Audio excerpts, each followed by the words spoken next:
বিষয় একটু জানতে চাই।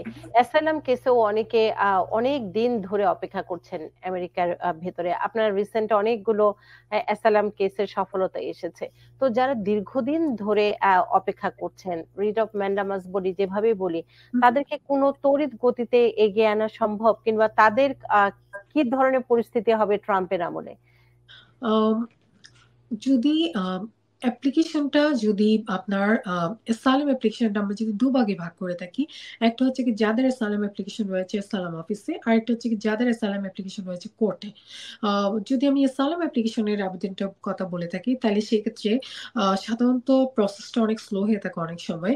কারণ অ্যাসাইলাম অ্যাপ্লিকেশন যখন ইউএসসিএস এ থাকে, অ্যাসাইলাম অফিসে থাকে, তাহলে কখন তাদের অ্যাপ্লিকেশনটা ফাইনাল স্টেজে যাচ্ছে সেটা কিন্তু আনসার্টেইন থাকে। যতক্ষণ না পর্যন্ত কোনো একটা ডেট পাওয়া যাচ্ছে না। তো সেক্ষেত্রে যদি আপনার কোনো সিরিয়াস কোনো রিজন থেকে থাকে এক্সপারডাইট করার জন্য